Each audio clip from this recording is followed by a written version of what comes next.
Krishna Krishna Krishna Hare Hare Hare Ram Ram Ram Hare Hare Krishna Krishna Krishna Hare Hare Hare Ram Ram Hare Hare Krishna Krishna Krishna Hare Hare Ram Ram Hare Hare Krishna Vancha kalpatarubhyascha kripa sindhubhya evacha patitanam pavanebhyo vaishnavebhyo namo namaha.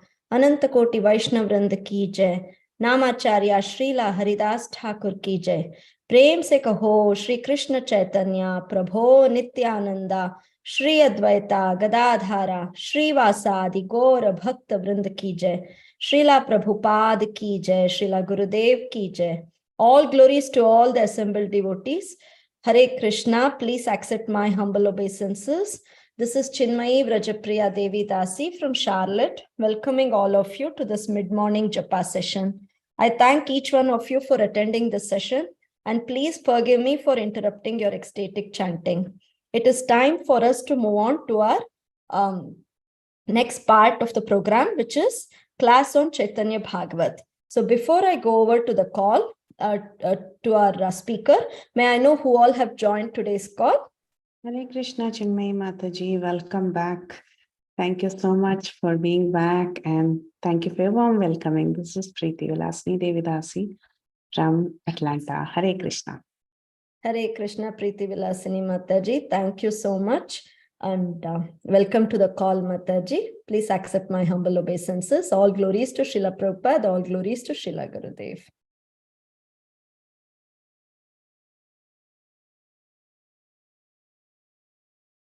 Hare Krishna, Chinmayi Vrajapriya Mataji, Dandavat Pranam, all glories to Srila Prabhupada. This is Vinita Gandharvika Devidasi from Texas.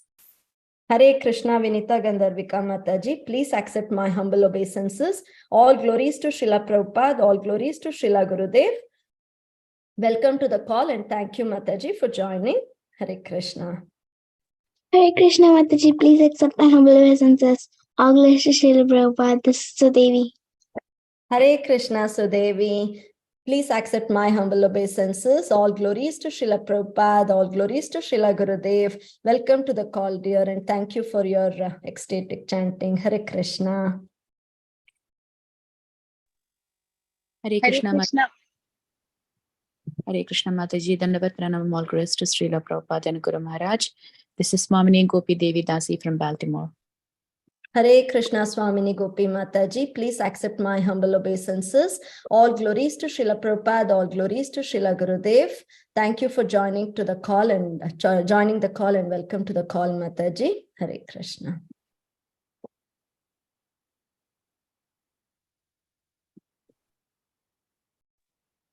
Hare Krishna. Is there anybody else who would like to introduce yourself? Hare Krishna Mataji, Dandavat Pranam, all glories to Srila Prabhupada. This is Neetu from Baltimore. Hare Krishna, Neetu Mataji. Please accept my humble obeisances. All glories to Srila Prabhupada, all glories to Srila Gurudev. Thank you, Mataji, for joining today's call, and welcome to the call.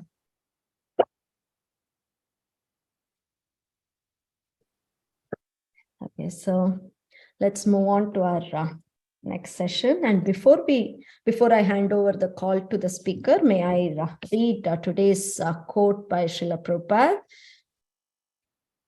So today's quote is, "You are all my limbs of my body.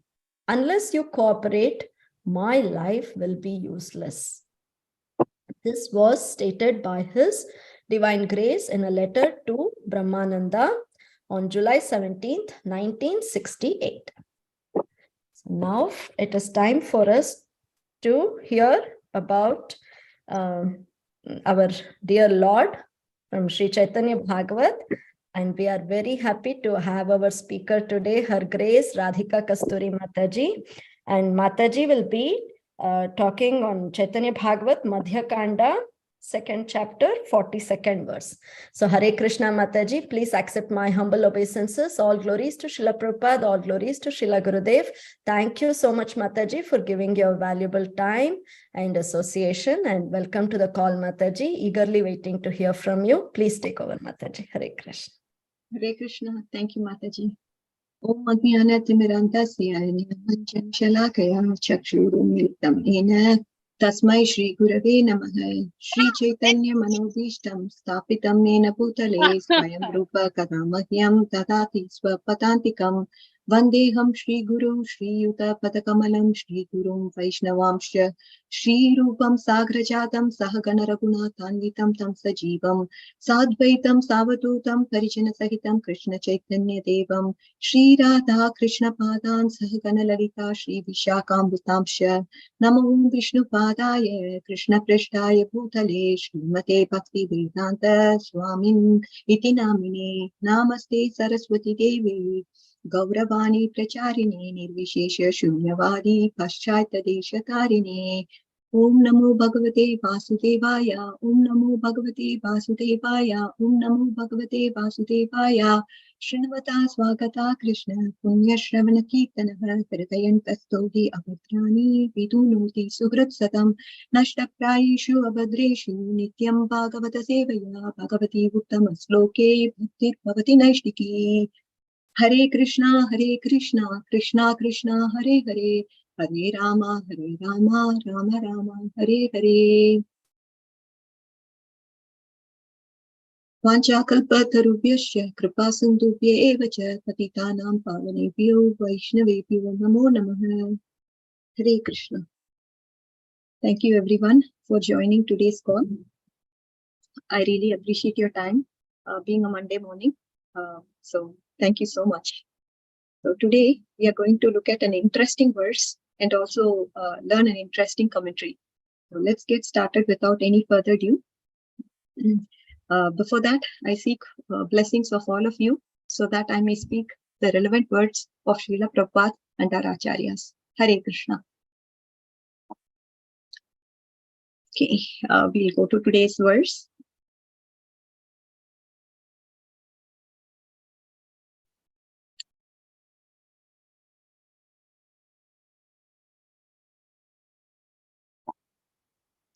So before that, to kind of give you a context, so the previous verse, it was talking about the process of devotional service. The 41st verse is saying, you alone are capable of awarding devotional service to Krishna. For Krishna bestows his mercy on one who serves his servants. So the glorification of the association of devotees was spoken about in the previous verse. To attain the mercy of Lord Vishnu, it is said, one should satisfy the Vaishnavas. There is no doubt that by their mercy, Vishnu will be pleased. Over and over, we are being asked to satisfy the Vaishnavas. Because why? Vaishnavas are the heart of Krishna. So we have to satisfy the Vaishnavas. And then it is said in the purport of the previous verse, even though a person is a very learned scholar of Sanskrit Vedic literatures, he is not accepted as my devotee unless he is in pure devotional service. Even though a person is born in the family of dog eaters, he is very dear to me if he is a pure devotee who has no motive to enjoy the fruit of activities or mental speculation. Indeed, all respect should be given to him, and whatever he offers should be accepted. Such devotees are worshipable as I am. Krishna over and over reinstates the fact that we should have Anya Bhilashita. Uttama Bhakti means what? Anya Bhilashita Shunyam Jnana Karmati Anavritam Anukulyena Krishnanu Shilanam Bhakti Uttama. So this is Uttama Bhakti. And the person who does Uttama Bhakti, he, even though he's a dog eater, no problem. He's very dear to me because he has no other motive other than pleasing me. This is his motive. Right? And indeed, all respect should be given to him. That is why we don't look at a person's caste, creed, religion. We don't look at his external appearance. No. Our Upateshamrita clearly states that we are not supposed to look at anything. If the person chants the name of Krishna, that itself is enough for us to mentally honor him. What if he takes Diksha? We have to pay obeisances to him. So like that, we have to understand the importance of the devotees and how elevated a devotee is. To that extent, we respect the devotee. Lord Krishna, he told Arjuna, those who are my direct devotees are actually not my devotees, but those who are devotees of my servant are factually my devotees. That is why our bhav is, we are servant of the servant of the servant of the servant of the Lord. Right? one of the best of the Brahmanas if he worships the Vaishnavas who are fixed in devotional service to Vishnu by considering them non-different bodily limbs of Sri Hari, then everyone including Brahma, Shiva and Vishnu are pleased. So this was the previous verse. I just wanted to sort of give you a context of what was spoken before, and then we would get into today's verse. Today's verse. Tomara ye amare shika Vishnu dharma, teni buhi amara uttama ache karma. The translation. You always teach my duties to Lord Vishnu. This proves that I must have previously performed my activities. If you look at the purport, which is provided by our Srila Bhaktisiddhanta Saraswati Thakura, it is talking about mainly Bhagavata Dharma. So many points are being spoken about this Bhagavata Dharma. And it is very important for us to understand what is this Bhagavata Dharma. So our main theme of today's class is going to be understanding what is Bhagavata Dharma. Again, if you look at the commentary, there are various verses that have been quoted from Srimad Bhagavatam, and we are definitely going to understand a very, very important theme, as I told you, Bhagavata Dharma. What is this Bhagavata Dharma, and what are some of the factors associated with it? Okay, so this is going to be the theme of today's chapter. But before that, I just wanted to sort of go over some verses of Srimad Bhagavatam that is being quoted in the purport. The purport is very long, so I'm not going to go over the entire purport, but we are going to understand the essence of today's purport. So this is what we would do. So the first verse from Srimad Bhagavatam that we are going to be talking about in today's class is this is from 11th canto, 11th chapter, 44 to 41 verses. So there is so many verses, and I'm just going to go over the translation. The translation is also super big, so we will definitely see just a few lines from the translation. It says, "My dear Uddhava, one can give up false pride and prestige by engaging in following devotional service. One may purify oneself by seeing, touching, worshipping, serving, and offering prayers of glorification and obeisances to the form as the deity and to my pure devotees.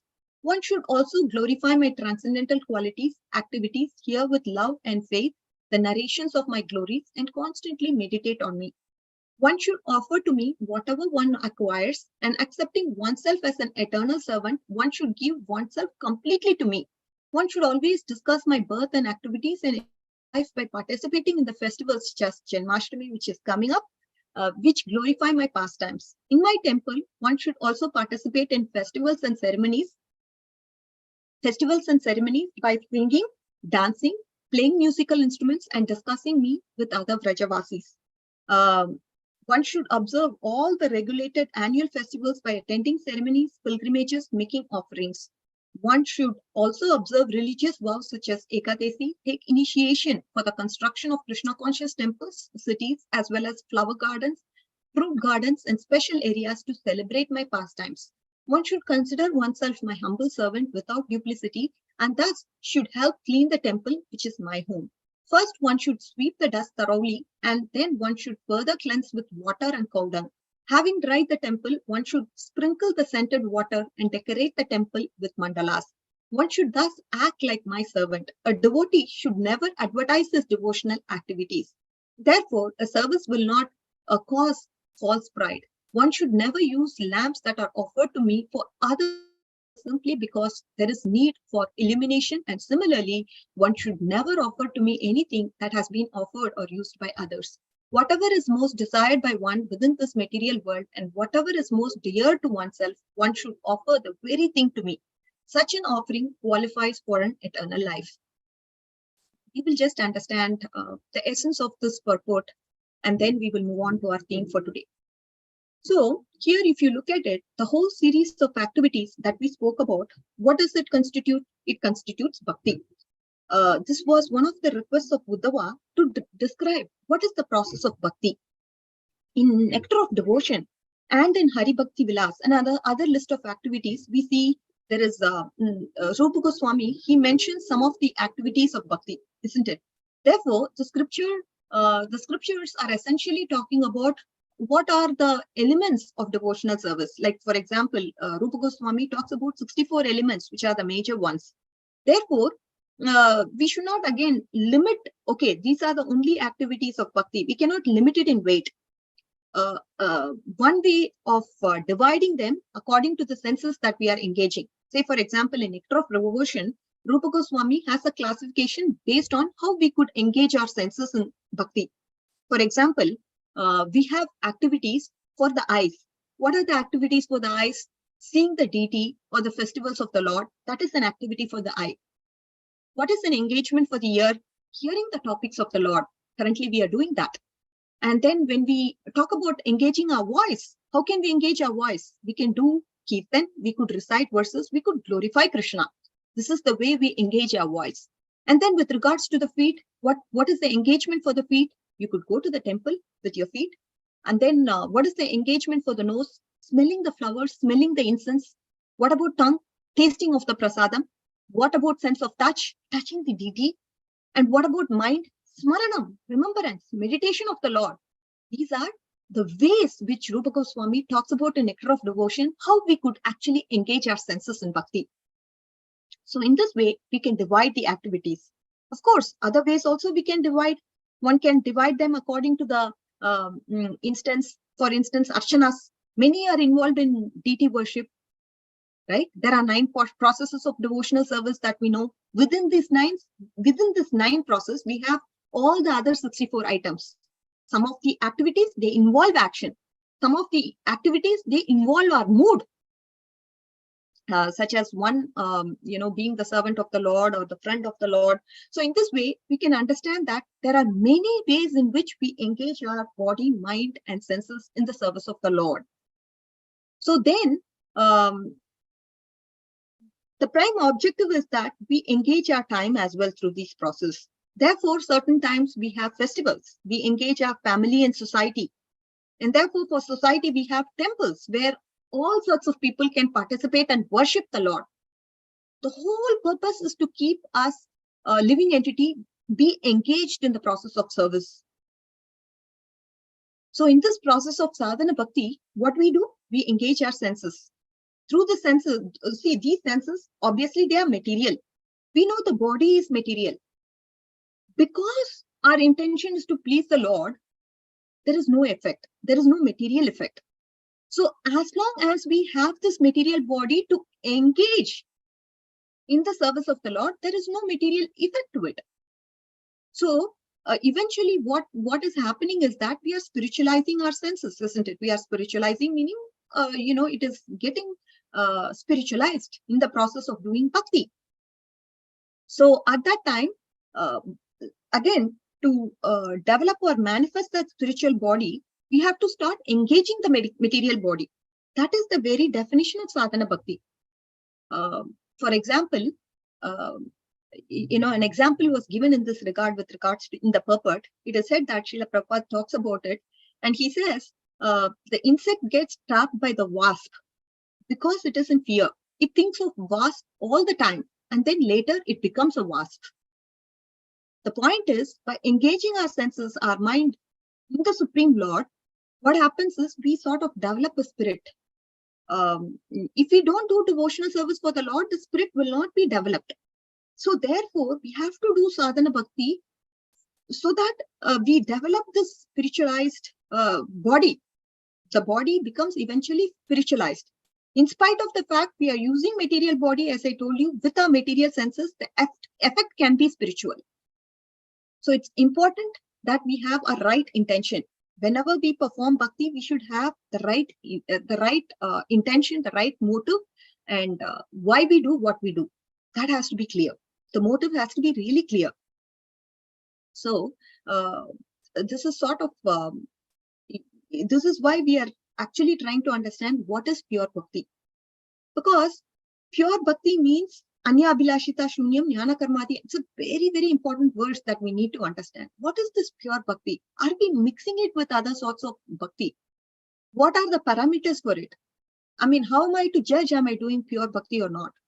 This verse actually talks about various criteria that is important for us to understand the term what is pure bhakti or uttama bhakti, right?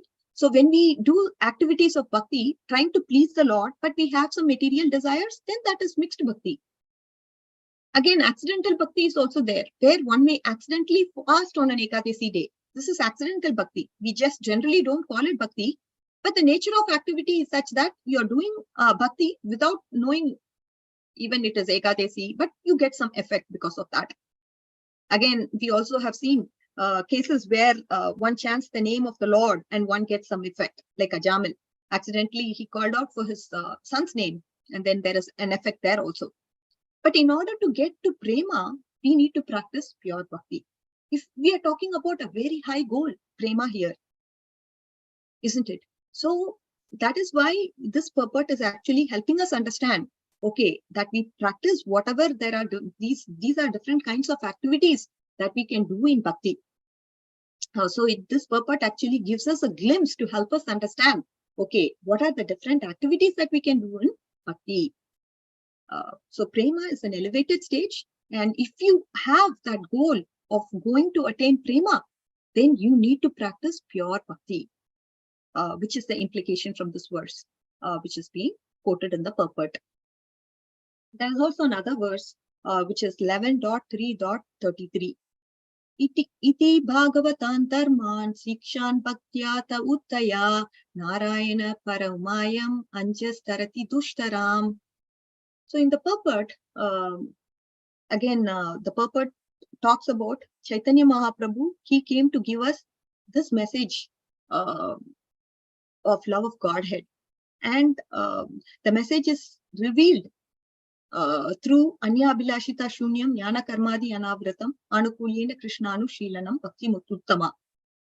So the motive has to be free from the desire of anything that is a selfish motive, that has to be definitely curtailed. If you were to practice pure bhakti, if we have a selfish motive, then we cannot get to the Uttama platform. The motive has to be free from all desire. The intention should be just to please Krishna. We have to do service to Krishna through our mind, body, and senses, but this has to be free from any other motive or any other desire. And it has to be free from the aspect of jnana and karma also. And anukulyena, it has to be favorable. So this verse has a lot of meaning to it. We are not going to go through the purport of this verse, but essentially, it's very important to practice Uttama Bhakti. We need to understand this definition. Okay. And Caitanya Mahaprabhu came himself to taste and distribute this loving devotional service. This is the highest. And Srila Prabhupada in this purport actually talks about a very, very important verse, which is 1.2.6. And that is the verse that we are going to be discussing today in terms of, as I told you, the theme is Bhagavata Dharma. So we need to understand what is Bhagavata Dharma, and we are going to speak about the commentary written by Srila Vishwanath Chakravarti Thakura for this verse. Savai pumsam paro dharmo yato bhaktir adokshaje ahaituki apratihata yayatma suprasidati. This is the verse that we are going to be seeing today. And this verse is the essence. It talks about two important questions that is being asked. And the answers for those two questions that are posed by the sages are answered in this verse. So it's a very important verse. And we also need to understand what is this Bhagavata Dharma, isn't it? And for that, our Acharya, Srila Vishwanath Chakravarti Thakura, is going to help us understand the different intricacies to how we could maybe decipher this verse through his commentary. So let's get started, dear devotees, with the commentary of Srila Vishwanath Chakravarti Thakura. So essentially, there are a couple of things that this verse talks about, and it also talks about a series of questions and an answer in response to those questions. So we are going to go through this systematically. I'll try my best. It's a very I just want to go through the sequence as per Srila Bhanusha Swami Maharaj's commentary. So let's try our best to understand this commentary that is being given by His Holiness Bhanusha Swami Maharaj. Okay, so first, so it's very important that we listen carefully, because there is a flow to this purport, and I don't want you all to miss anything, because if you miss something, then you may not be able to understand the context of what I'm talking about in the next. So let's try to pay some careful attention to this purport. Again, if you look at, I told you there are 2 questions asked by the sages. Out of the 6 questions, 2 questions were, what is the essence of all scriptures? Sarva Shastra Saram. What is the essence? This was the first question. And then the second question was, what is the supreme welfare or the supreme benefit for the humanity? So if you look at these 2 questions, the answers for these 2 questions are given in this purport. The verse, as we know, what is the topmost dharma for human beings? What is the topmost for human beings? Because again, even an animal can do bhakti. If it takes a lamp accidentally and then it circumambulates the Lord, it definitely gets the benefit of bhakti. There is no doubt about it. But for us to get self-realization, if we are talking about prema bhakti, this is primarily recommended only for human beings, because only they can have the ability to understand and ability to apply it in their lives. So it is meant for human beings. And is parodharma, right? What is the paradharma? This is something that we need to understand. So for that, Vishnu Chakravarti Thakura, he is trying to explain us through this verse. Yetavan eva lokesmin pumsam dharma parasmritaha bhakti yoga bhagavati tannama grahanadibihi. So the essence of the essence is the highest dharma for anyone who's a human being. Pumsam, meaning hearing and chanting of the Lord. Then he quotes this verse, and the verse translation says, "This is the only means of attainment of the final perfection of life. Therefore, persons whose minds are fixed on the Lord engage in intensive practice of devotional service."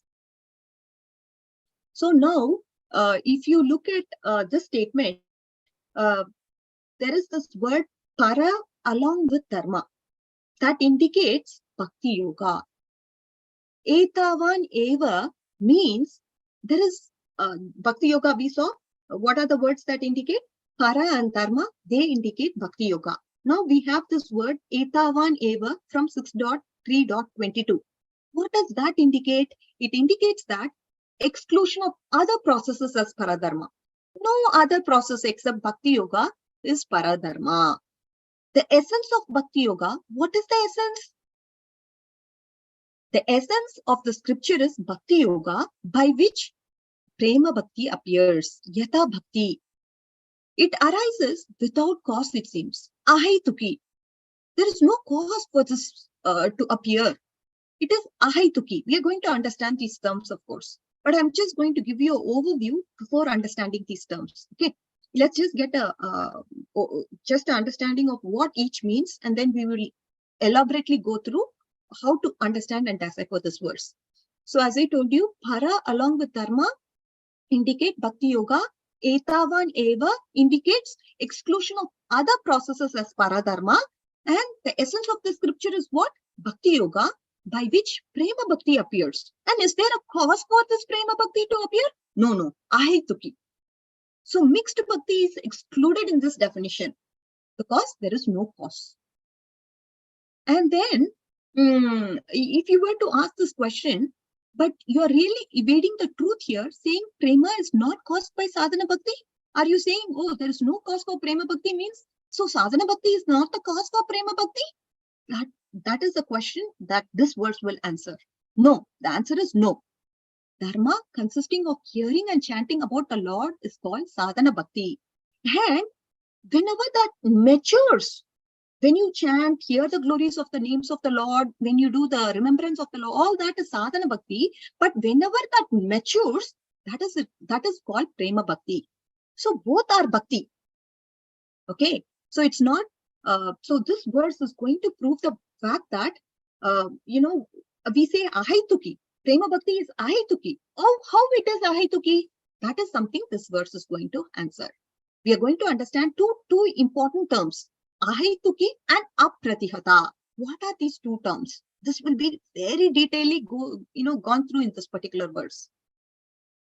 And then it is being said that both these bhakti, sadhana bhakti and prema bhakti, both are bhakti. As I told you, one is in a mature state, another is in an initial state. And when this person who develops prema bhakti, what happens to this person? This person will have ecstatic symptoms that will be developed through prema. These symptoms are these ecstatic symptoms are produced by prema, developed through sadhana bhakti.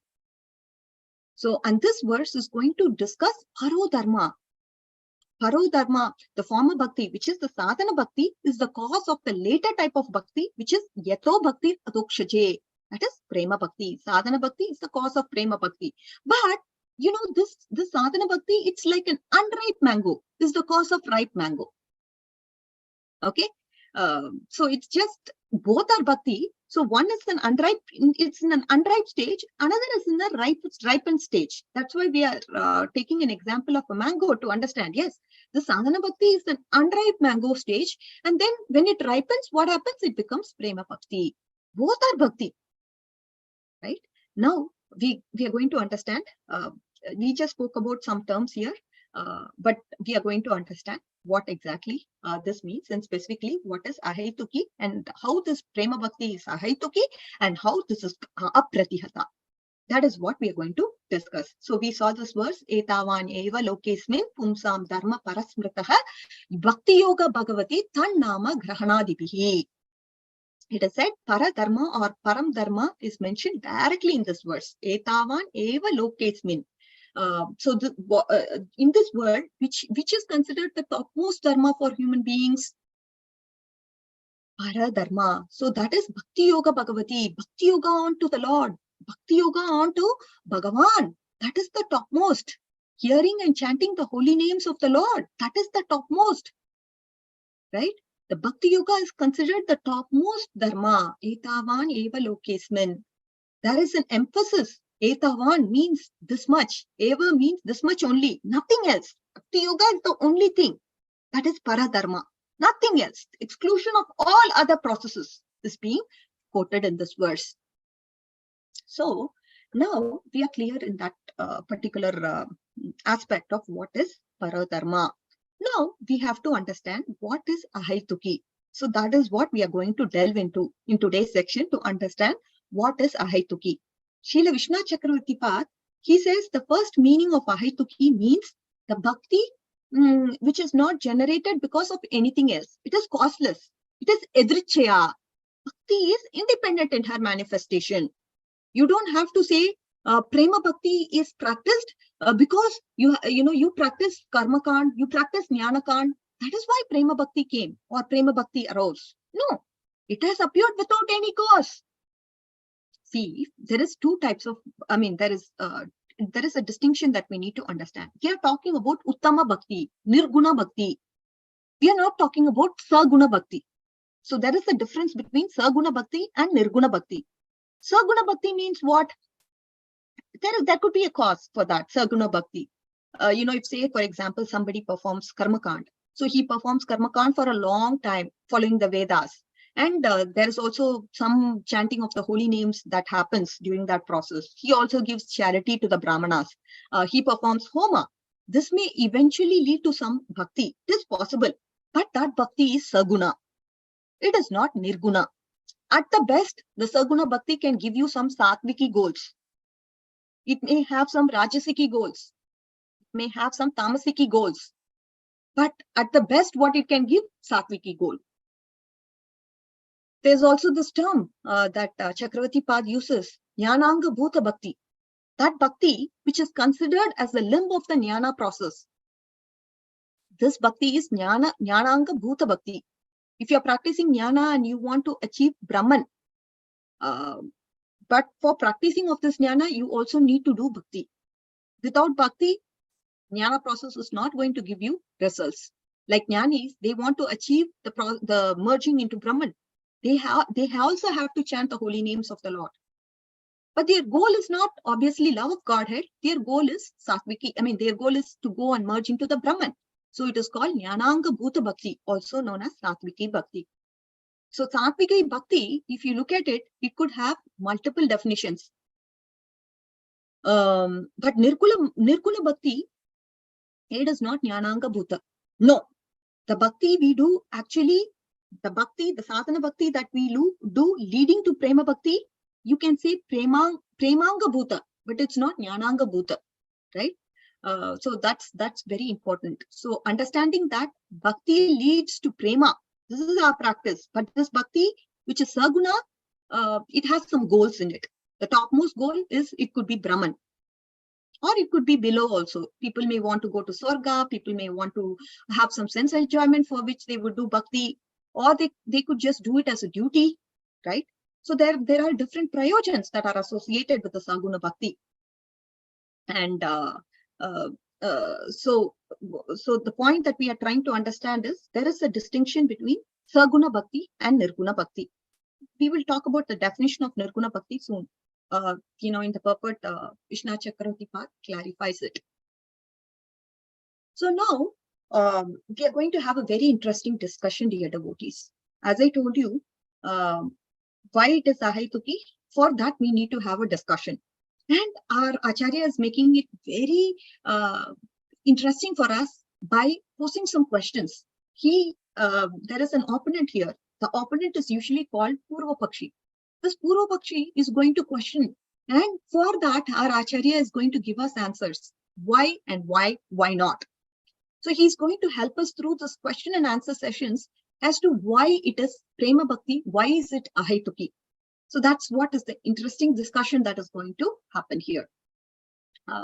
So the opponent, the Purva Pakshi, says, what is this? What are you saying? Nirguna Bhakti is Ahaituki? What is this? Is it true? Are you trying to conceal some truth? Looks like you're hiding some truth. Nirguna Bhakti is Ahaituki. So Srila Vishna Chakravarti Pal says, no, I'm not trying to hide anything. This Bhakti is Ahaituki. This Nirguna Bhakti is Ahaituki. How is it Ahaituki? That is what is going to be described now.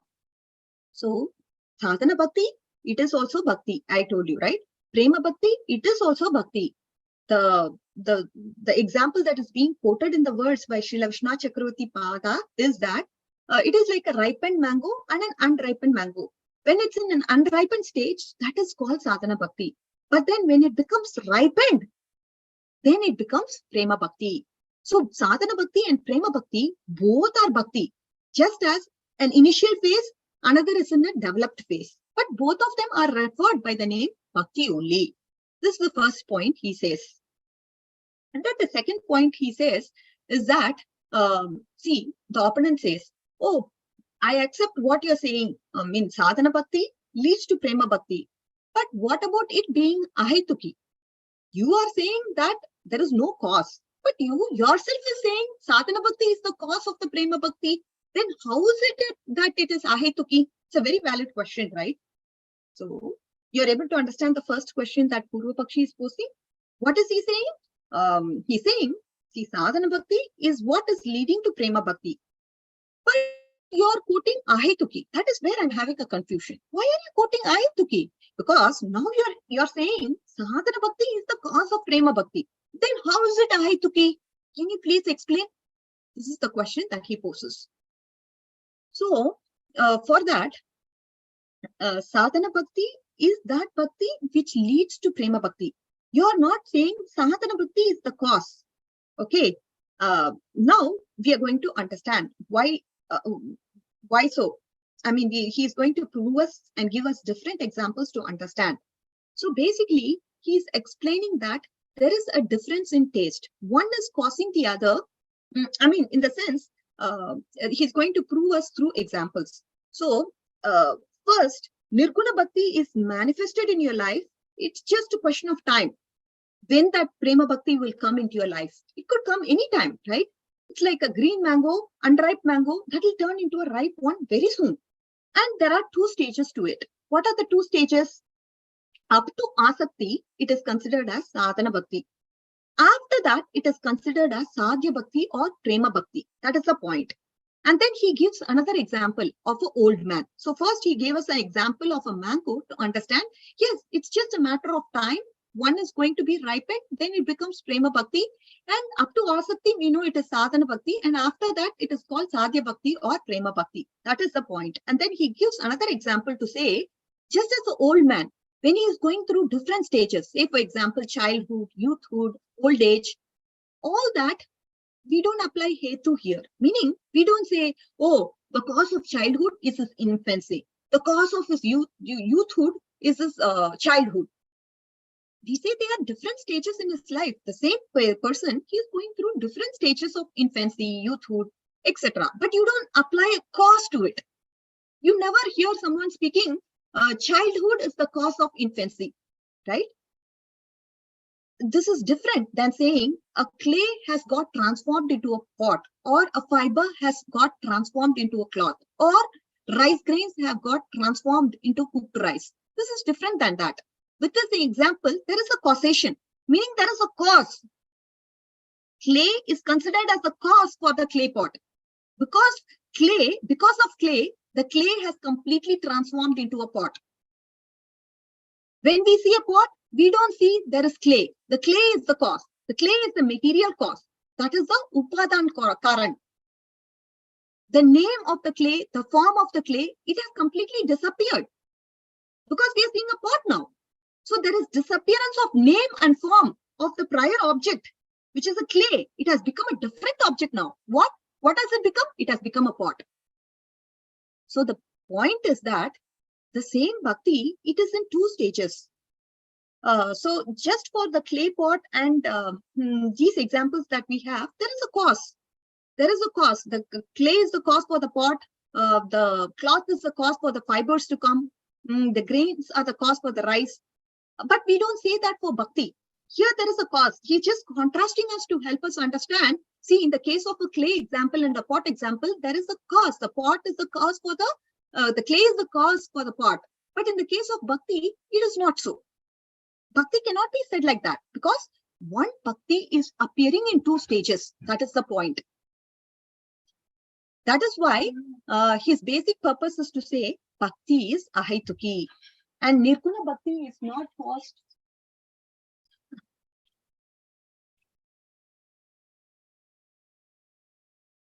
Sorry. So that is why the basic purpose is to say what? Bhakti is ahaituki and nirguna bhakti is not caused by any other thing. Now, this was the first question that Purvapakshi asked, right? We understood it through two examples. One example is basically the ripened mango and the unripe mango, where we are trying to prove the fact that it's just a question of time. These are all, it's the same bhakti. One bhakti will appear as another bhakti in the matter of time. So this is proven by that mango example. The second example that we saw of a clay and a pot helps us to understand that there is a cause associated with the clay and a pot. But in case of bhakti, there is no cause. It is ahaituki. And nirguna bhakti is not caused by anything. Okay, it's the same bhakti. And this sadhana bhakti, you can't tell this is a cause. Why? Because it's the same bhakti. It's only one bhakti appearing in two stages, which is the point. Now, the second question. So you all hopefully are clear with the understanding of the first question that Purvapakshi posed. Hope you don't have any questions. We are going to go to the second question that Purvapakshi asks. So let's dive into that and understand it. So the second question Purvapakshi is asking. The first question, what was he asking? See, you are saying sadhana bhakti is the cause of prema bhakti, but still you're using the word ahaituki. How we can able to understand it? How are we supposed to understand it? How we can say it is ahaituki? For that, we have the clarification which was talked about in two examples. Now, second question that Purvapakshi asks. What is the second question? Can we not say sadhu sangha, association of devotees, is the cause of getting bhakti? Very valid point, isn't it? Sadhana bhakti, sadhu sangha, the association of devotees, don't we say that is the cause of bhakti? Prema bhakti, as we understand, let's talk about this particular point, sadhu sangha. Everywhere we hear association of devotees is the cause. Sadhu sangha is the cause of getting bhakti. Why? So when you say sadhu sangha is the cause of bhakti, it looks like sadhu sangha is independent of bhakti. But the point here that Srila Vishnu Chakravarti Path tries to help us understand is sadhu sangha, it's a part of bhakti itself. Bhakti has 9 stages, isn't it? And the second stage is what? Adav Shraddha Tata Sadhu Sangha. Sadhu Sangha is the second stage. So Sadhu Sangha leads to Bhakti. It is the stage of Bhakti itself. So what are you trying to say? Sadhu Sangha is leading to Bhakti? Yes. Is it separate from Bhakti? No. Sadhu Sangha is not separate from Bhakti. It is the stage of Bhakti. It is one of the 9 stages of Bhakti. So you cannot separate Sadhu Sangha from Bhakti. Sadhu Sangha is the cause of Bhakti. Can we say that? You are making it independent, isn't it? By saying it is the cause. Bhakti is the cause of Bhakti. Bhakti only is the cause of Bhakti. Sadhu Sangha is not independent of Bhakti. So this is the second point he tries to prove, to help us understand that Sadhu Sangha, if you say it is independent of Bhakti, oh my dear, you are mistaken. It is not independent of Bhakti. It is Bhakti. So further it will also be said, so Bhakti is the cause of Bhakti. This is the derivation we have. Further it will be said that Mahat Seva, through Mahat Seva, one achieves the Ruchi, one achieves the taste for devotion. But this Mahat Seva, it is a limb of Bhakti only. It is not independent of Bhakti. This is the point we need to understand. So the second question, what was the second question that Purva Pakshi asked? The second question that was asked by Purva Pakshi is association of devotees the cause of Bhakti? Prema Bhakti, we have to understand Sadhu Sangha is the second stage of Bhakti. It is not independent of Bhakti.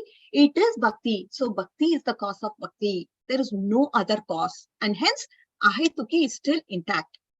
Are you able to understand? Over and over, we are trying to answer the point that, Bhakti is independent. Bhakti is the cause of Bhakti. Nothing else is the cause of Bhakti. This is the point we are trying to prove. For that, Srila Vishnu Chakravarti Path is helping us understand through question and answer discussion. This Purva Pakshi is an opponent. He's trying to help us clarify our doubts, isn't it? By asking these questions, we may also have had the same kind of doubts. But, it is interesting because the opponent himself asks all possible questions so that we are left with no doubt. Now, we are going to go to the third question. Somebody says, oh yeah, people may be greatly charitable, isn't it? People may do a lot of dhan. Will that not lead to bhakti? We say in this world, people are very charitable. They give charities of money to religious institutions, to poor people. Will that not lead to bhakti? These are all very pious people we are talking about. They do so much vrata, so many vratas, Monday this vrata, Tuesday that vrata, Thursday that vrata, especially ladies, so many ladies, they do so many vratas, right? So dana, they do a lot of dan. Material people have, they get so much money that they do a lot of dan. How about those people? They are all practicing some tapa, they are doing some homa, they are doing process of nishkam karma, dana, vrata, tapa. What about those people? Doesn't this nishkam karma yoga lead to nirguna bhakti? Why not? He says, or Acharya says, no, it will not lead to. Such nishkam karma yoga, such practice of karma kand, whatever we do in the Indian Vedic systems, there are a lot of ritualistic people. They do vratas, homas, tapas, following different sorts of processes, and these all will develop into some sort of bhakti, but not nirguna bhakti. That is the point we need to understand. So first and foremost, it is not that bhakti. This bhakti is nirguna bhakti that we are talking about, right? Srila Vishnu Chakravarti Path, he wants us to understand that it is not these type of things that you do, it is not going to lead you to nirguna bhakti. It is the biggest conception that you will get nirguna bhakti through these processes, right? Worshipping, doing some namaskar, paying some obeisances, sometimes to this demigod, that demigod. They may have the idea and concept that this is bhakti only. We are also doing bhakti. So first of all, this is not nirguna bhakti. It could, as I told you, there is Jnananga Bhuta Bhakti, right? It could be some sort of Satviki. I mean, the result is it could lead to Saguna Bhakti in some fashion. It could maybe lead you up to Satviki Bhakti. It is possible. But it cannot lead you to Nirguna Bhakti. Nirguna Bhakti is pure Bhakti, Uttama Bhakti that we spoke about, right? So, such acts of charity, vrata, tapa, all that, if it becomes a hetu, then all we are trying to prove is Nirguna Bhakti is ahetuki. And if we are saying, oh yeah, this will all lead to Nirguna Bhakti, that means there is a hetu, cause associated with it. So hence, the point is, all this charity, vrata, tapa that we have, this may lead up to Satviki Bhakti, but it can never become the cause of Nirguna Bhakti. Now, question is, what is this Nirguna Bhakti, Mataji? What are you talking about? This Bhakti in which the goal is transcendental. The goal has nothing to do with three modes. That is called Nirguna. Sadhaka, again, if you look at the Sadhaka, he may not be Nirguna. He could be very well within the modes, but he could practice the path of Nirguna Bhakti. So this is what we need to understand. So he could practice the path of Nirguna Bhakti. He need not be free from the modes, but he could accept the path of Nirguna Bhakti and practice that path of Nirguna Bhakti by following Sadhana Bhakti. So this person who has the transcendental goal, he is not worried about moksha and all that. There is no sajya, nothing for the practitioner of the Nirguna Bhakti, right? He has this goal to please Krishna. Nirguna Bhakti is love of Godhead. Sadhana Bhakti is what it is going to lead to what? Prema Bhakti. This is the goal of this person. So that is the important distinction we need to understand. This goal is transcendental. It has nothing to do with the three modes. And that is why it is Nirguna. And this sadhaka, whose practitioner, he's a sadhaka, he's an aspiring devotee for pure devotion. He need not be free from the modes, right? But he's accepting this path of Nirguna Bhakti that is laid out by the Acharyas and following through that. Obviously, we have this verse, Tada Rajas Tamo Bhava Kama Lobha Dayaschaye Chete Ter Anavitam Siddham Satvi Prasidati 1.2.19. What does it take? Typically, when one gets situated in Sutta Sattva, that is at the level of Asakti, not even at the level of Nishta, not even at the level of Ruchi, at the level of Asakti, if one gets, one can get situated in Suddha Sattva. So even after Nishta, there could be many anathas remaining, Kama, Lobha, all that is completely finished at the level of Asakti only. So till then, that is what this verse 1.2.19 says, Tada Rajas Tamo Bhava. So we need to understand the Purva Pakshi's question that he's saying, yeah, Dana, Vrata, all these things, they can lead. Is this the cause of Nirguna Bhakti? The answer is no, these are not the cause for Nirguna Bhakti. It can maybe lead a person up to Satviki Bhakti, but not Nirguna Bhakti. So this is the third question that is being answered, which is being posed and which is being answered. So you can achieve Krishna only by practicing sadhana bhakti, which will eventually lead to prema bhakti. So the practice of sadhana bhakti also has to be of a certain caliber. If you are not going to have that greed for Krishna, one may do sadhana bhakti for many number of years, but one may not be able to achieve the required goal because he doesn't have that greed. The lobha factor is very important, isn't it? It is, of course, not to discourage anyone, but we need to know the characteristic of the process also. So sadhana bhakti, if you were to take it to the level of raganuga, then one has that lobha. That raganuga means spontaneous attraction to Lord Krishna. There is that lobha, there is that greed. We pray to Krishna to develop that desire, to please him, so that we can hanker for him all the time. Right? It is this greed has to come. We need to have this greed to achieve Krishna somehow or the other. Again, that can happen only through the mercy of Guru Gauranga, right? By serving the Vaishnavas, through the mercy of your Guru, through the mercy of our Acharyas, this can happen. That greed is a very rare thing. Everybody cannot get that, but we need to aspire for that. So now, how much are we praying for that greed? That is going to lead us to Raganuga Bhakti. That is why Sadhana Bhakti also, Sadhana Bhakti takes you to Raganuga. That kind of journey needs a certain quality. There's this quality that is needed by the practitioner. He has to take the instructions of the Lord very seriously, execute the elements of Bhakti in a way that is prescribed. And all this would definitely lead you to Nirguna Bhakti. I mean, by following the process, sadhana bhakti properly will lead you to Nirguna Bhakti. But again, to Purva Pakshi's question, yoga, sankhya, dana, vrata, these processes may lead to some sort of saguna bhakti at the most, but it's not going to lead you to Nirguna Bhakti. It is not at all possible. That's the point we are proving by point number 3. That is the Purva Pakshi's question. Now, Purva Pakshi poses another question. He's posing question number 4. What is he saying? Can you not say Lord's mercy is the cause of Nirguna Bhakti? Can we not say can we not say Lord's mercy is the cause of Prema Bhakti? Why not? Why can't we say that? It's very clearly understood, right? Why not Lord's mercy? I'm here in this moment. It's because of Krishna. Some people say that, right? So that is the question that is being answered here. It's a very interesting question that is being posed by the Purva Pakshi. Why not we say Bhagavad Kripa is the cause of Nirguna Bhakti? How can we refute it? Now, if you look at Bhagavad Kripa, that is the mercy of the Lord, it should not be accepted as the cause of Nirguna Bhakti. Now, our Acharya is going to help us understand why not. So now, naturally, one will ask this question: what caused Lord's mercy?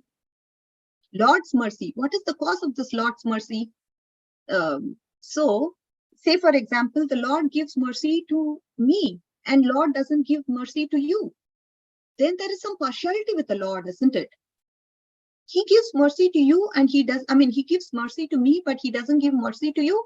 That means Lord has some partiality. There is some partiality on the Lord's side. Oh, this person, he has got bhakti, but the other person, he has not showered bhakti upon that person. So that means this person has Lord's mercy, other person doesn't have. Why is it happening like it? Lord is a merciful living entity. Lord is merciful to everyone. So there will be an aspect of fault on the Lord if he is going to be partial with some and not partial with some and not others. Give mercy to some and not give mercy to others. So that is why Bhagavad Kripa is not the cause of getting bhakti. Lord's mercy. So again, what we are trying to prove here is that ahetuki, right? Ahetuki. Nirguna Bhakti is ahetuki, meaning it is causeless. That is the point we are trying to prove. And in that, the fourth question asked by the Purva Pakshi is, is Lord responsible for your bhakti? Is Lord the cause of your bhakti? The answer is no. Lord is not the cause of your bhakti, because it will bring the defect or fault on the Lord of partiality. He shows bhakti to some and he doesn't show bhakti to others. Then it brings the fault in the Lord. So that is why we say Lord's mercy is not the cause for Nirguna Bhakti. Now, Lord gave, the point is, somebody gets the mercy of the Lord and somebody doesn't get the mercy of the Lord, it becomes a problem. That will bring dosha on the Lord. If that mercy is not seen in some people, and if that mercy is seen in some people, it will bring dosha or fault. Then what is happening here? How are we to understand? So, Lord is not partial. Lord is impartial. That is why we don't say Lord's mercy is the cause of getting bhakti. So the conclusion is Bhagavad Kripa. Bhagavad Kripa is not the cause, but Bhakta Kripa is the cause. That means mercy of a devotee. That should be treated as the ultimate cause for the path of Nirguna Bhakti. How does one receive bhakti? The bhakti that we are practicing. How does one receive it? One receives it by devotee's mercy. Right? If we say you receive it by devotee's mercy, then there is no problem or issues associated with it. Again, the Purva Pakshi is not going to leave us here. So what are we trying to prove in point number 4? Point number 4, we prove the fact that Lord's mercy is not the cause of Nirguna Bhakti. It is the devotee's mercy that is leading to that is actually leading to one getting Nirguna Bhakti. Now, a question may be further taken to understand, oh, in that case, can we say devotees are partial? Because they decide the person whom they should give mercy and whom not to give mercy, isn't it? That question of partiality will still apply for devotees. It's a very valid question that the Purva Pakshi is posing. He answers this point. Our Acharya is answering this point very nicely. He says, Uttama Bhaktas are free from partiality. Their mercy, who will receive, who will not receive, it's completely, they are free from partiality. You know, they just don't consider, there is no element of partiality. I mean, they are free from partiality. Their mercy, who will receive, who will not receive, is completely up to them. They will not consider anything. This person, that person. Uttama Bhakta is free from that aspect of partiality. But when you look at Madhya Bhaktas, they do have some discrimination. Prema Maitri Kripa Apeksha Yak Karoti Sa Madhyamaha, right? This Madhyama Bhakta has 4 characteristics. What are the 4 characteristics? He has love for Lord, he has friendship with the Vaishnavas, he has Kripa towards the innocent, and then Upeksha towards the envious. So such a person is called Madhyama Bhakta. The Madhyama Adhikari is that one who has discrimination. He discriminates. He will decide, actually, this fellow is envious, so I need to keep away from him. This person is not envious, so he will give mercy. So in this way, he distinguishes and has some discrimination, which is what is quoted in the 11th canto. These are the characteristics of the Madhyama Bhakta. And you can't say, obviously, Madhyama Bhakta is having this discrimination, and Madhyama Adhikari, what does he decide? He decides to come into somebody's life, and they give the mercy of the Lord, and they introduce the path of Nirguna Bhakti to someone, and then that person gets Nirguna Bhakti. So this is the reason. Who's the cause of the path of Nirguna Bhakti? Madhyama Adhikari is the cause. In all of our lives, if you were to look at it, anybody, who's the devotee is the cause of us practicing devotional service, isn't it? So it is not by piety, dana, tapa, that is not going to lead you to Nirguna Bhakti. What it could lead you is sadhana bhakti and mercy of the Lord. That is not the reason for our bhakti. It is because that puts the Lord into dosha or defect, which means he gives partial to some and not partial to, he's giving mercy to some and not giving mercy to others. So it finally brings us to the point that devotee's mercy is responsible for you to get Nirguna Bhakti. What is the ultimate conclusion then? So bhakti is not caused by the Lord. It is caused by the bhakti. It is caused by a practitioner of devotional service. It is bhakti in the heart of the Madhyama Adhikari is responsible for you to get Nirguna Bhakti. So bhakti is the cause for bhakti. Nothing else is the cause. This is the point we are proving. Ahaituki means there is no other cause. Bhakti is the cause of bhakti. Bhakti is independent. Are you all able to get the point? Now, the Lord doesn't even dictate this person, Madhyama Adhikari, to give mercy to this people or that people. He gives complete independence to this Madhyama Adhikari. And Krishna has voluntarily accepted his devotee's desire. He is completely becoming, very malleable. He is just, okay, you do. He gives complete freedom to this devotee, and the devotee, whoever he wants, he gives mercy to that person. He has full control of it, and Lord's mercy follows the mercy of the devotee. Lord's mercy is following the mercy of the devotee. So this is the point. The bhakti from the heart of the Madhyama Adhikari is responsible for you to get Nirguna Bhakti. And in this way, bhakti is independent. Bhakti is the cause of bhakti, and nothing else is the cause of bhakti. So the point is, Madhyama Adhikari's bhakti is responsible for you to get bhakti. It is the cause. And Lord's mercy follows the devotee's mercy. And Lord gives complete independence to this devotee and complete freedom, so he can bestow mercy to anybody. He can do anything. He can bestow whatever he wants. Right? So now, the final question that is posed by the Purva Pakshi is, okay, finally, so how do you say bhakti is ahaituki? Back to the question. So Madhyama Adhikari's mercy, that is the cause of receiving bhakti. So why do you say bhakti is ahetuki? How is that bhakti is ahetuki in this case? As I told you, I answered this previously also.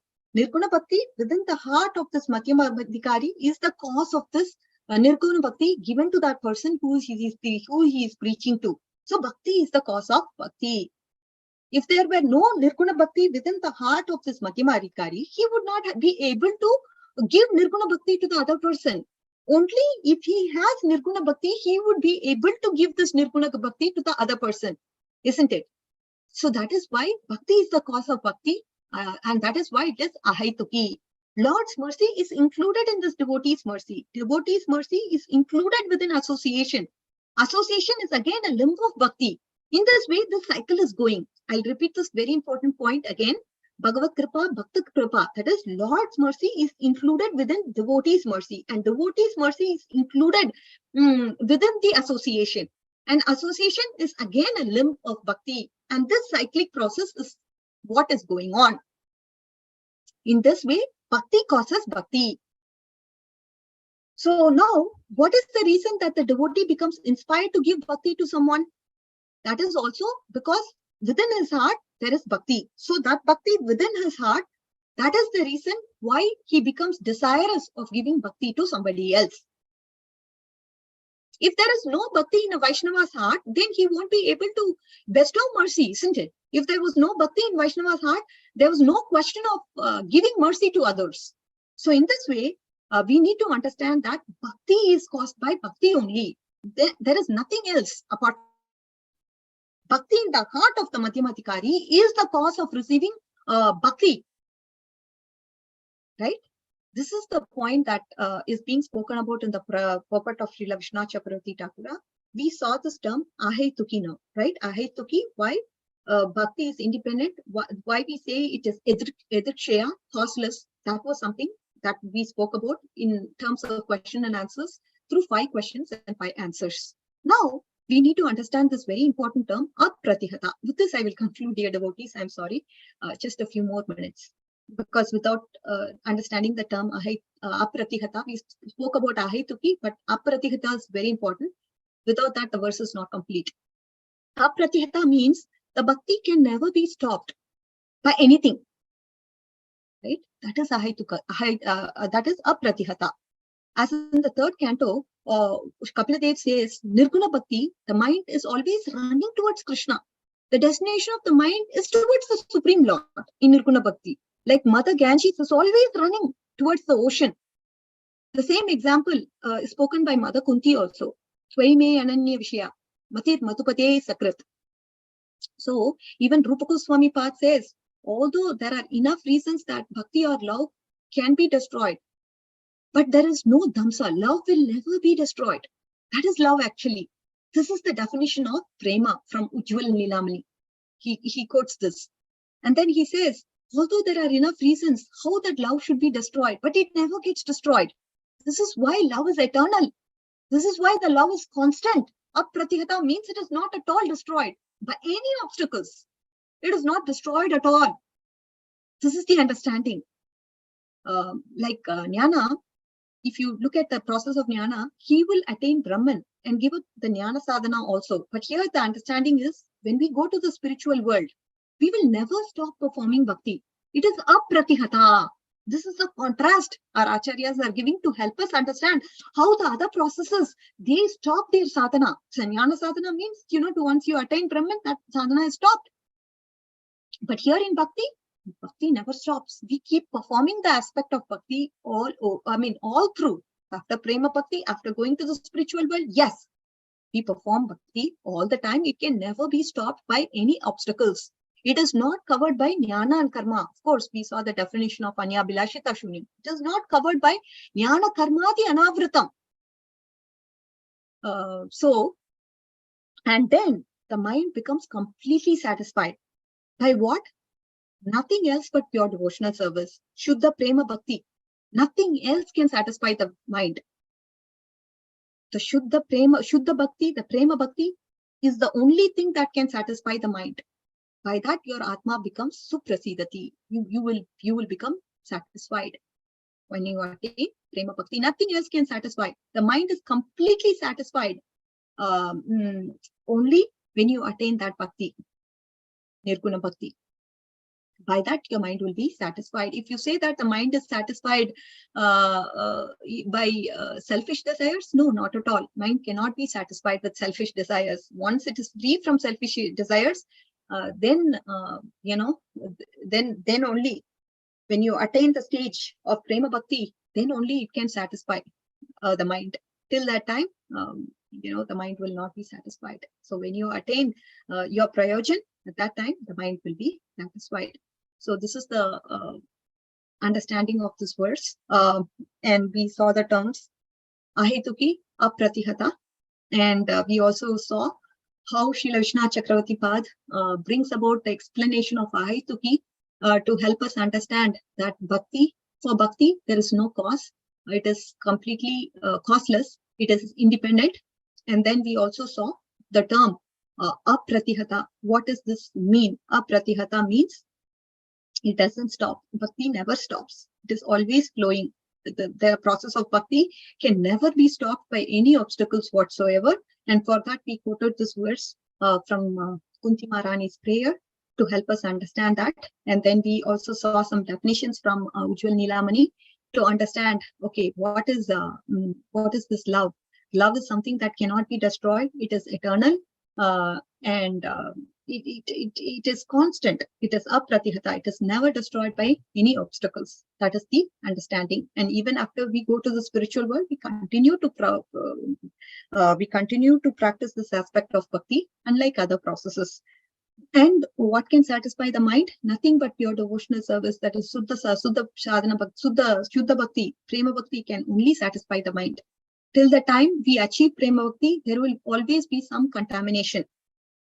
Even after Anatta Nivritti, we know Madhurya Kadamani talks about anarthas continuing till the stage of achieving Prema.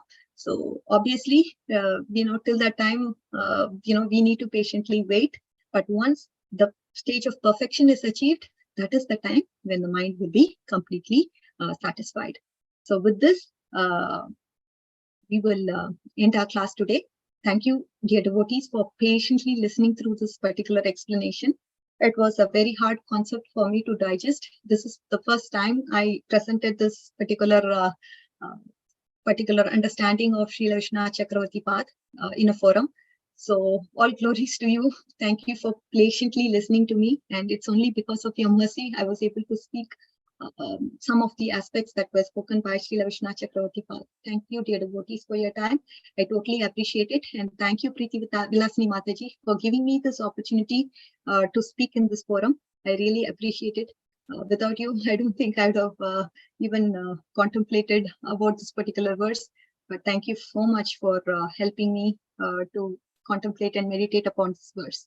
I thank you all. Vancha kalpatarubhyasya kripasindubhya evacha patitanam pavanebhyo vaishnavebhyo namo namah. Ananta Koti Vaishnav Vrind ki jai, Namacharya Srila Haridas Thakur ki jai, Srila Prabhupada ki jai, Gaura Bhakta Vrind ki jai. All glories to the assembled devotees, all glories to all of you in the Bhakti Sangha. Thank you, dear devotees, and all glories to Srila Vishwanath Chakravarti Pad. Hare Krishna. Hare Krishna, Mataji. Thank you so much for this very, very deep class. It was so instructive and so many points. Oh my God. Really, I think I should hear it again and again and again to understand at least a little bit of what you said. And you must have worked so hard to understand all these concepts, Mataji. really. Enough hours to prepare. Sorry, Mataji. Hare Krishna. Said she just had a couple of hours to prepare. And here she is doing this. Thank you, Mataji. Really fortunate to hear from you and very blessed. Go ahead, Preeti Vilasini Mataji, please. Hare Krishna, Radhika Mataji. What an amazing class. Hats off to you. To whip this up in a couple of hours is outstanding, Mataji. I don't have words to glorify you. I really appreciate what you brought out today. It does smash my understanding that Krishna's mercy is the cause for devotion. And in spite of knowing the verse Ahaituki, right? Bhakti is Ahaituki. We quote this all the time, but I fail to realize when I theoretically see it, though I quote this verse every time, I never give importance to the word Ahaituki. It is causeless, and yet attribute Krishna's mercy to be the cause. I say this all the time. It's Krishna's mercy that is the cause of devotion. But what an amazing class. It was so methodical. The way you put it together, of course, Vishnu Chakravarti Pad is always like that. And it is amazing that you assimilated whatever he said, and then you went step by step and you presented it with so much clarity, and everything now makes sense to me. I just had one a clarification or an add-on or whatever, however you would like to call it. So basically, I'm repeating this for my own understanding. When we talk about Nirguna Bhakti, that to develop Nirguna Bhakti, the Nirguna Bhakti in a devotee's heart is the cause for your Nirguna Bhakti that comes at a much later stage, because 99% of us are doing Saguna Bhakti, right? We are all doing Gauna Bhakti only, 99%. I'm not saying everybody, but at least 70, like people like me, we are all doing Gauna Bhakti only, right? I'm not having Shuddha Bhakti at all. So to get that Gauna Bhakti or Saguna Bhakti, that initial Bhakti, Shraddha Sadhu Sangha is enough. Correct. Yes. Correct. Yes. But Nirguna Bhakti alone, which is that Shuddha Bhakti stage, for that without any added, I'm doing Bhakti with this, without the Gauni factor, the Gunas, when I'm doing that pure devotion, then for that devotion, the Nirguna Bhakti in the heart of a Madhyama Adhikari is responsible for this Bhakti. So exactly. The cause for Bhakti is only for Nirguna Bhakti. Correct. Correct. We are talking about Nirguna Bhakti because our Acharyas, they are concerned about only pure Bhakti, nothing but pure Bhakti. We are not talking about Karmanana Mishra Bhaktas here, no Mishra. Or Karma Mishra Bhakti, Jnana Mishra, or even the Bhakti we do for that matter, though we, at least me, I say that I am a devotee, but really I'm not. We are aspiring devotees of pure devotion. We are not pure devotees yet. To be an aspiring devotee, Krishna's mercy, Sadhu Sangha, Bhakta's mercy, all these are multiple factors, correct? Only when we talk about Nirguna Bhakti, that is Bhakti without these attached gunas, only for that a devotee's a Nirguna Bhakta, a devotee, Madhyama Adhikari, as you very rightly pointed out, because an Uttama Adhikari wants to give it to everybody, but a Madhyama Adhikari is in a perfect situation where he can give and he can choose to give in a particular way. And but he has developed this Nirguna Bhakti because of his own, because of the Nirguna Bhakti that he has achieved from another devotee, another Nirguna Bhakta. Now, this comes down to the point, very similar to the question that, oh, we have been here since time immemorial. Can you point out when? We cannot point out when. Similarly, when did this Nirguna Bhakti come to the heart of the very first devotee that we are talking about? We don't know, right? Yeah. Because the cause of Nirguna Bhakti to the heart of another person, then you can't trace it back. We tend to trace it to Krishna's mercy, but Chakravarti Pad is telling it's not Krishna's mercy. It's been there since time immemorial, just like how Jivas have been here since time immemorial. Yeah, right, Mataji. Lord's mercy is included in devotee's mercy. That's the point. Lord's mercy is, the cause, when we talk about yeah. Absolutely. Again, it goes back to we don't know. What was the cause first devotee to get that in his heart? We don't know, right? It is it's correct. Vishnu Chakravarti, the very important point that is also takeaway is to understand what is this Uttama Bhakti, what is this Anya Bhilashita Shunyam, what does it say, and what is the entry door to that Uttama Bhakti? The entry door to that Uttama Bhakti is developing pure faith. This is according to Jiva Goswami. What does this pure faith means? This pure faith means Shastrata Vishwasaha. Shastrata Vishwasaha means what? Having faith in the Shastras, in the conclusions of the Shastras. What is the faith? What does the conclusion of the Shastras say? Conclusions of the Shastras is Krishna is the Supreme. And Krishna, understanding that Krishna is the Supreme and endeavoring to please him every minute. This is pure Shraddha. Endeavoring. You're not there yet because you are still having anarthas, right? You are not a person who's a nirguna bhakta per se. You are wanting to follow this path. For that, what you're doing? You are endeavoring. You're endeavoring every minute, 24 hours. Mm. There is no stoppage. This endeavor has to be done 24/7. It is not, okay, after this class, I'm done. I have to get back to my work. Yeah, just, forget about Krishna. So in one sense, what you're telling now again is that pure faith, right? Pure faith. Pure faith. No, how did Jiva Goswami say that? He said, is that the cause, or what did he say? He says that the entry door for pure devotion. What is the entry door for pure devotion? It is Shraddha. Okay, it's an entry door. That's again on the cause. Correct. Interesting. What an amazing session. I learned so much today. So grateful to you for picking this up. Mataji, I'm always your servant, and thank you for this opportunity. Because of this, I'm able to understand something myself as well. I'm so glad you just chose to speak on this. We gave you the verse so late yesterday, and you were able to pick something that was so good that is relevant to the verse and the purpose. So this is wonderful, Mataji. Very grateful to you. Hare Krishna. Sure, Mataji. Hare Krishna.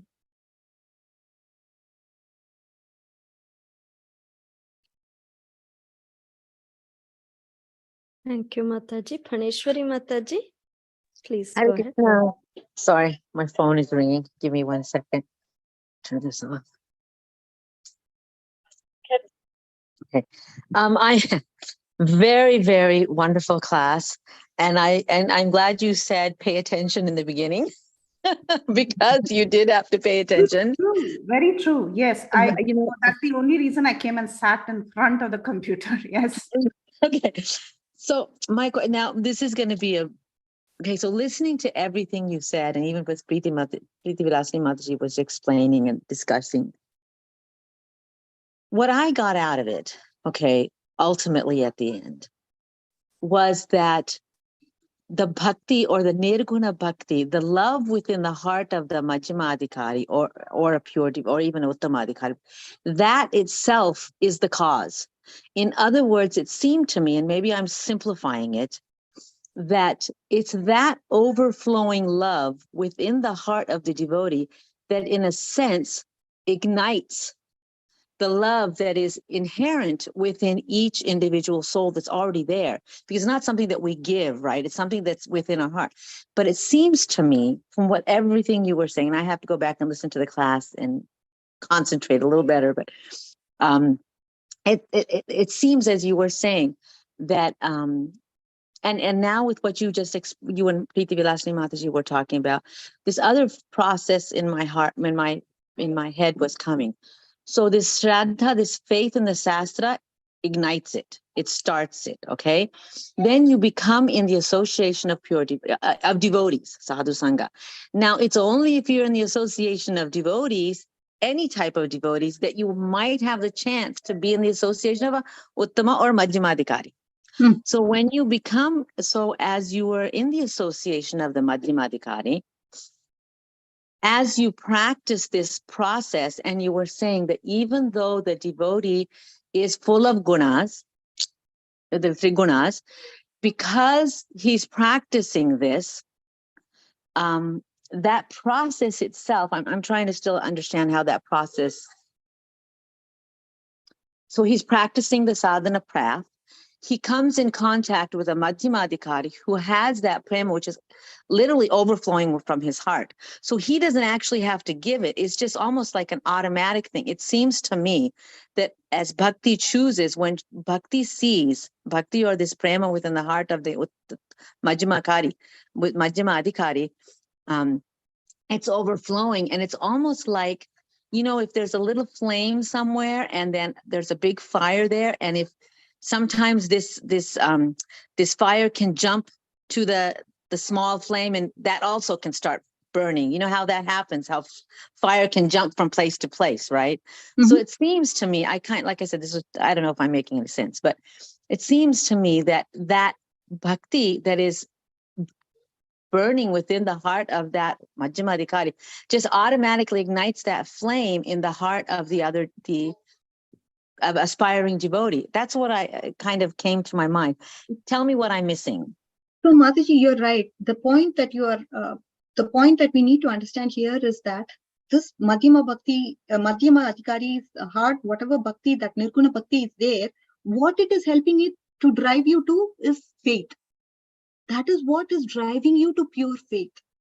Without that, you are not going to get that pure faith. How you can do Anyabhilashita Shunyam? How you can be Jnana Karmadi Anavritam? What is Jnana Karmadi Anavritam? It means you are going to exclude Jnana and Karma out of the process.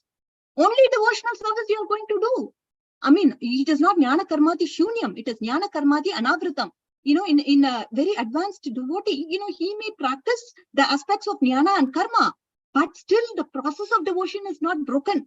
Arjuna, he was fighting the war, but what was he doing? Basically, he was not anytime giving up devotion. He was chanting the names of the Lord while fighting the war. Can somebody fight the war and chant the names of the Lord? Is it possible to remember Lord during fighting?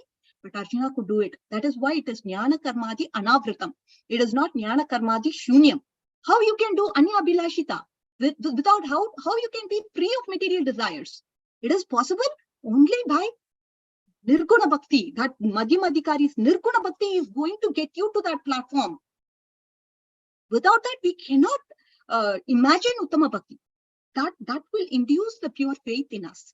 Yes, I need to endeavor. I need to, endeavor to please Krishna. I need to understand the conclusion of the Shastras and have Krishna as my ultimate goal. Krishna as my object of love. Nothing but Krishna in my life.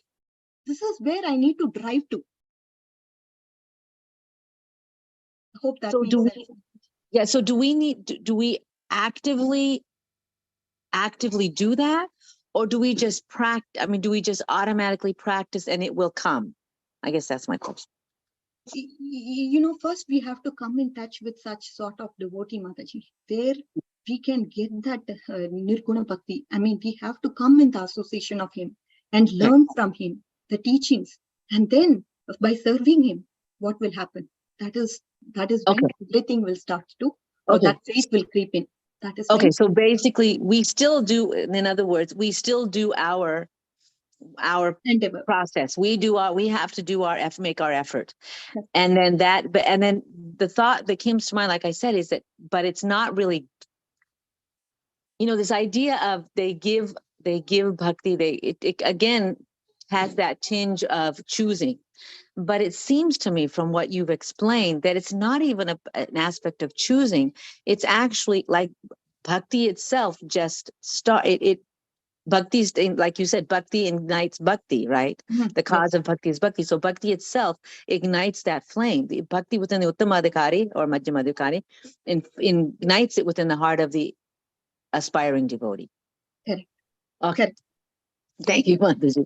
Thank you. Beautiful class. So it was so exciting. It was exciting listening to it. I'm very, I have to say, I am very fortunate to have you on the call, because this is the first time I see you personally coming to my call and be able to interact with you. It's my blessing, Mataji, to be associated with you, and thank you for this association. Thank you so much. It's all Guru Maharaj's mercy, but I'm always listening to your calls and you're always so erudite, but this was this is going to be real. It was really juicy. I got to tell you, it was really juicy. Thank you. All glory to Srila Prabhupada. All glory to Srila Vishwanath Chakravarti. Thank you, Mataji. Darshini Mataji, please go ahead. Hare Krishna Mataji, Danvat Pranam, all glories to Srila Prabhupada. Mataji, very wonderful class today. I mean, I don't know. I think it's still taking me time to just process what you've told. I don't know. I mean, there's like so much in one class with so much intensity. I just wish at least I could follow 1% of whatever was taught in class today. I have some points that I liked and certain reflections. Mataji, may I go ahead? Sure, go ahead, Mataji. Yeah, I think the first thing was trapping, right? You had mentioned about the ant, like, if it keeps thinking that I'll get trapped by the moth, and then in the end, it'll keep thinking about the moth, and when it dies, it'll become a moth again. Mm-hmm. So as devotees, sometimes, someone like me, I think, I'll be trapped by Maya, thinking less about Krishna and thinking more about being trapped by Maya. So, in the end of life, if we keep following this, then again, you'll come back to Maya's creation only. So, to think more about Krishna and to think less about Maya, I think that was one lesson that I got from that example. We should be controlled by love, but not fear. Yeah. Yes, Mataji. And one more also was about the threshold. Like, you had told that, first we perform sadhana bhakti, and through sadhana bhakti, devotees and God is pleased, and then you get prema bhakti. So I was also thinking about this example in science where, we have this threshold frequency, right? Till that frequency, you have to still keep giving it. And even, in quantum physics also, till that first initiation, the first initial reaction, you have to give it, you have to make an effort in doing that. You have to make an effort in initiating the nuclear reaction. And then once that spark started, then it will just continue on.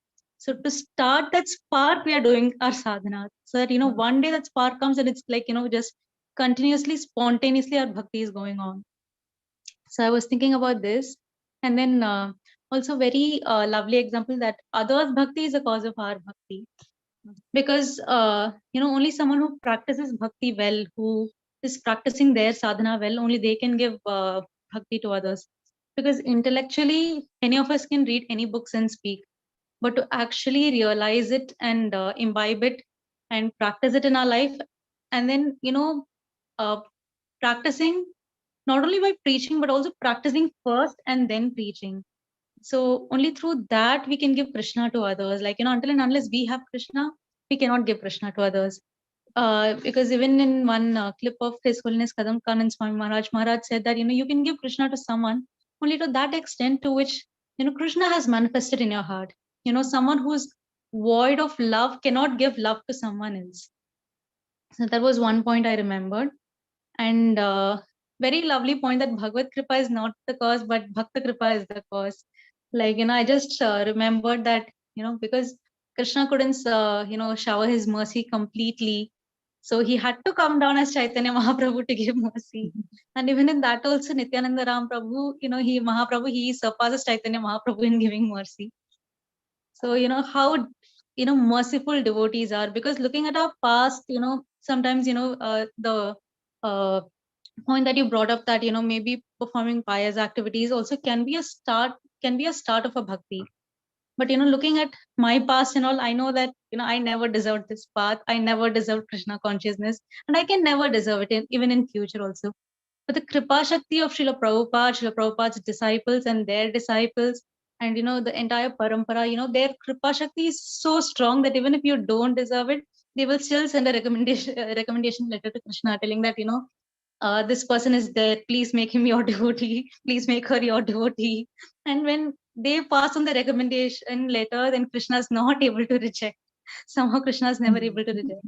So only because of that recommendation, we are here, I'm here. So I'm very thankful for that. And also that true love is never destroyed. And like, how it's so difficult it's so different from today's world. Like, you have 1,000 reasons to stay and, still value that person, but holding on to one reason, we are like, no, I don't want this anymore. And true love is in such a way that, there's not even, you don't even have to think of that one reason to stay. You just spontaneously stay with that person, spontaneously be with Krishna. Because even Krishna left Radharani in Vrindavan and never returned. He after 100 years, Radharani saw Krishna, and even at that moment, even for one moment, she didn't feel cheated. That, Krishna has so many queens. She was like, oh, very nice. There's so many people are there to serve you. I'm so happy. At least you're able to be happy. They are there to serve you. So, that kind of spontaneous love. There were like enough reasons, right, that Radharani should have been angry on Krishna. But no, she was like selflessly loving Krishna so much. Her love is like beyond the world. And to aspire for that love also is, something that we can't even imagine. At least I can't imagine. And also, I was thinking about satisfaction of mind, right? You were mentioning that, when you reach the peak of bhakti, there's satisfaction in the mind. I was just relating it to, like, sometimes as students, we also study for marks. So there was one time where, you may get up 50%. So after 50%, if you get 65% also, you may be happy. Then after that, you may get 75% also, you may be happy. That happiness goes on till you reach 100%. Now, once you reach 100%, that 65% will not give you happiness. So when you're actually progressing, maybe the small happiness may come in between the so-called, the so-called happiness, not the small actual happiness, the so-called happiness, like, material benefits, this and that. Here and there, small things may come up, and we may think that that is giving us happiness. But controlling all that, if we still reach for that 100, that Krishna prem that we want, that service that we want, then after you get that, you'll not desire all this. This will never give you any happiness. So that was one reflection that I had. And also keeping our endeavor. It's not that, you get 100 and then you stop your endeavor, right? Your endeavor is always for that 100. So our endeavor should always be to, keep ourselves completely in service, keep ourselves completely in prem. Vyavasayatmika Purti. Ekeha Kurunandani. Yeah. So, not settling for anything less, and at the same time, increasing our endeavor to get Krishna, to get Radharani's service. And the last thing was, I was thinking, like, to give Krishna, even, sometimes Krishna is also helpless, right? When Guru, at the time of Diksha, Guru just instructs Krishna, although Guru is non-different from Krishna, but talking from the rasa point of view, Guru being a devotee of Krishna is more merciful than Krishna. So Guru is instructing Krishna to go into the heart of the disciple, and Krishna is so helpless, he has no other choice. He has to come and sit in the heart of the disciple. So that was one thing that I was reflecting upon. Thank you so much, Mataji. Very lovely class. And I request your prayers that I may be able to follow at least 1% of whatever I learned in today's class. Thank you so much, Mataji. Pranam. Hare Krishna. Hare Krishna, Mataji. Thank you so much for this wonderful explanation. Hare Krishna. Thank you, Mataji. Suksagar. Mataji, do you have time to Yeah. go No problem. Yeah. Thank you, Mataji. Suksagari Mataji, please go ahead. Hare Krishna, Mataji, Danvat Pranams. Very, very beautiful class, Mataji. I could hear like maybe the later half of the class. I had some work earlier. And I have a few questions. Maybe you addressed them already, but I didn't listen in, or I'm not sure what the reason could be. But Mataji, my one question is, so if the Madhyama Adhikari, has the kind of ability to bestow bhakti on a person, so who sends in that Madhyama Adhikari to the devotee, to get the association of a Madhyama Adhikari for a devotee? So there has to be some upper hand, right? You mean the devotee who goes to the Madhyama Adhikari, how he gets that opportunity? Yes. How does he get the opportunity to even costless, come? Mataji. Yeah. It is fortunate. It is just fortune. Nothing but fortune. Yeah, I just wanted to make sure. And also to Phaneshwari Lakshmi Mataji's point, I think the capacity or the ability to actually perform bhakti is dormant in like every living entity. But then that seed has to be sown by an external party. So, but yeah, I mean, like we have, like they say, we have the container or the pot, available to actually do the bhakti, but then somebody has to kickstart it, or so that's where the Madhyama Adhikari comes into the picture. And I was also wondering, so if, but by that means even Krishna or, like Uttama Adhikari, they can also, they're freely distributing bhakti, right? I mean, it's not like they're holding up and they're impartial too. So a devotee can also get bhakti via them too, right? You mean it's by, not necessary Uttama that Bhakta? By Uttama Bhakta or even Krishna's mercy.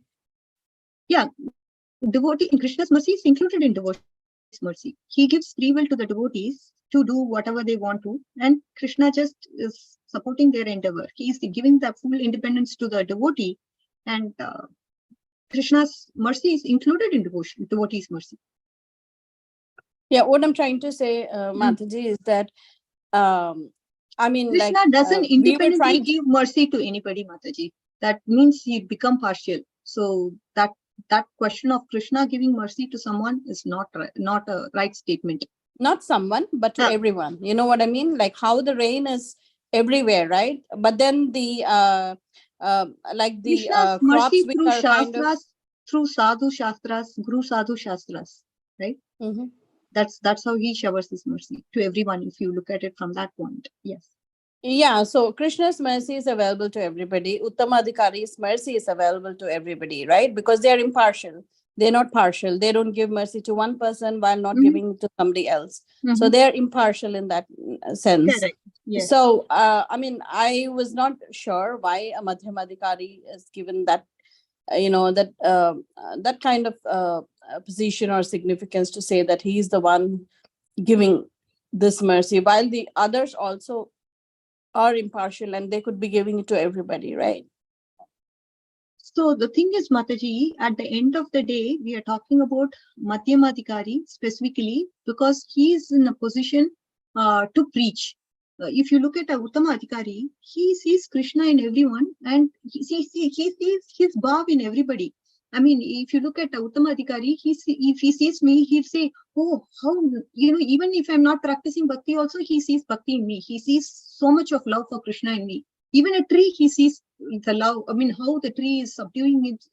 With the Uttamadhikari sees a tree and he looks at the tree in a totally different way. How how it is bending because Krishna is coming. He's bending and providing shelter to Krishna like that. He's paying obeisances. So this is the way Uttamadhikari looks at. So he cannot see anybody who doesn't have Krishna. He sees Krishna in everyone.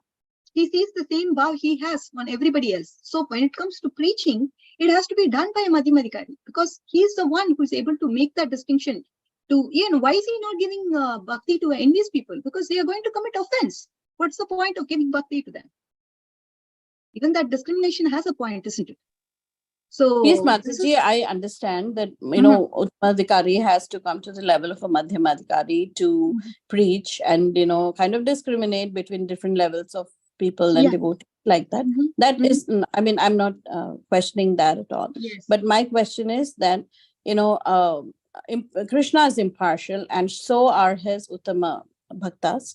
The pure devotees of the Lord are also impartial in that sense. So they are also freely distributing mercy to everybody, right? So that's something I just want to clarify. I have a question to you, Mataji. How is Krishna distributing his mercy? I mean, freely you're saying how he, through Guru Sadhu Shastras. So he comes through Guru Sadhu and Shastras, which means through devotees only he's coming. How he's coming, I mean, I'm not able to even understand that point that Krishna is doing it impartially and he is distributing it freely. I couldn't understand that statement. Mataji, I'm not able to restrict like saying that Krishna gives mercy only through Guru Sadhu Shastra because he is the Supreme Lord and he can do anything. So I'm not able to validate that statement, Mataji.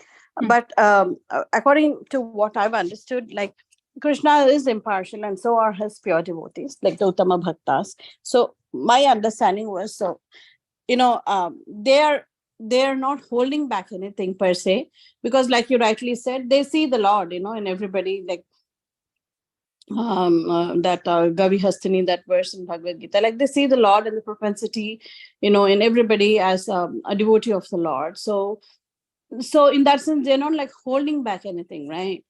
Like, they are giving out things in their own way, but I was not sure why we are giving the special significance to the Madhyam Bhakta here.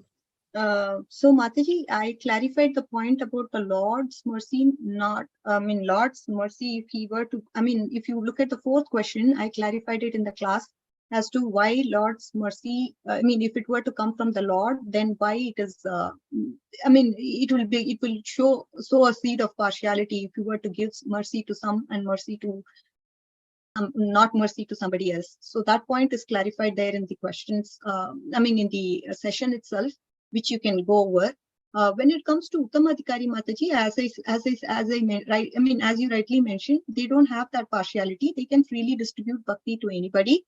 And, that way bhakti will be sown in the heart of the person. There is no doubt about it. If he's going to give bhakti, then definitely it could happen. But the stress is given here on the Madhyamadhikari, just on the preaching aspect, I believe. I don't know if there is any other reason, Mataji.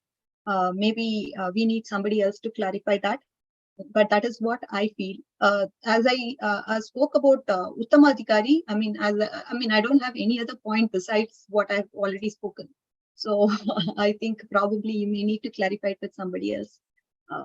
but that's all I have. I mean, the thing is, he looks at everybody with the same bhav that he has.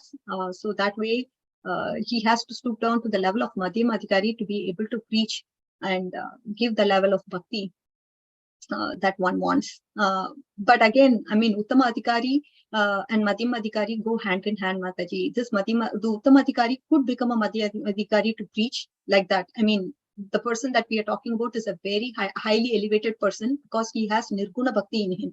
It is not easy to even get to that Shraddha. It's not easy. So we are talking about a very, very elevated person here. Sure, Mataji. Thank you so much for the nice class, Mataji. Though I could hear only half of it. Maybe I'll go back and hear the first half too. Sure, Thank you so much. Hare Krishna. Hare Krishna. Thank you, Mataji. Vinita Gandharvika Mataji, please come. Hare Krishna, Radhika Kasturi Mataji, Dandavat Pranam, all glories to Srila Prabhupada.